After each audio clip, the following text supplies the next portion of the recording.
কেতিয়াবা অপ্ৰত্যাশিতভাৱে জীৱনলৈ দুখৰ কলীয়া নাও নামি আহে। বিচলিত হয় মন মগজু, নানাটা প্ৰশ্ন আহে, তিক্ত অনুভৱ হয় জীৱনৰ। অনবৰতে লৈ ফুৰিব লগা হয় মেট মৰা চিন্তা পূজা। তেতিয়া আমি ভাগ্যক দুখ দিওঁ, নতুবা কপালক দুখ দিওঁ।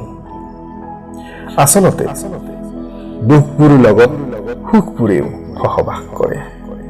দুখবোৰে কেতিয়াবা ভাগৰ সলায় আৰু সুখবোৰে নীৰৱে ঘুমতি মাৰে। আপতিয়াৰী দুখবোৰে মালাদৰে ডিঙিত ওলমি পৰে। যিমান আঁতৰাব খুজিলেও বেছিকৈ পাক লাগি গাঁঠিহে ধৰে। এদিন দুখবোৰ আঁতৰ হয়।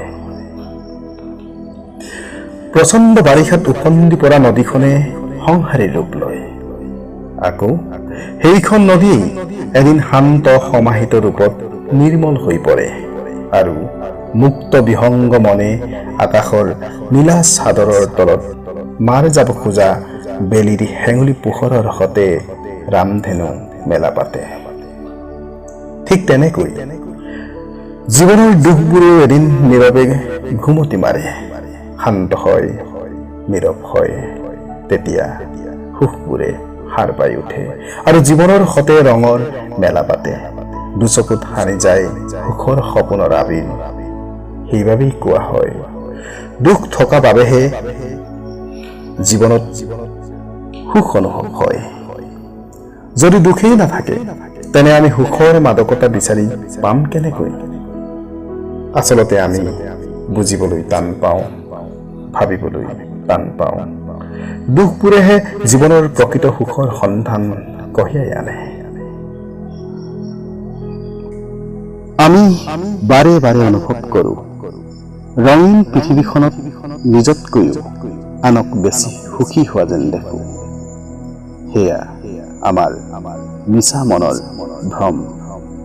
বৈচিত্ৰ্যময় গতিশীল জীৱনৰ ডায়েৰী পৃষ্ঠাত প্ৰত্যেকজনৰে লুকাই থাকে লিখিত অলিখিত একোটা সুখ দুখৰ জীয়া কাহিনী।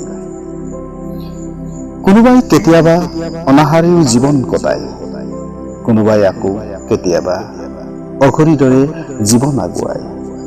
কোনোবাই আকৌ পদপথকেই আশ্ৰয় কৰি লয়, কোনোবাই আকৌ বস্ত্ৰবিহীনভাৱে শীতৰ সেমেকা দীঘলীয়া ৰাতিটো বুকুতে সামৰি থয়।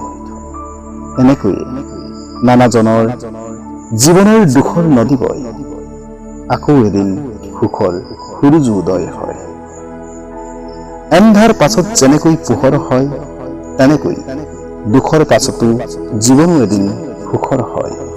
সেইবাবেই কয়, সুখৰ চকৰি কেতিয়াবা তললৈ নামে, কেতিয়াবা ওপৰলৈ উঠে। সেয়েহে দুখ মানে চকুলো নহয়, দুখবোৰ সফল জীৱন গঢ়া মুক্ত অভিজ্ঞতা মাথো।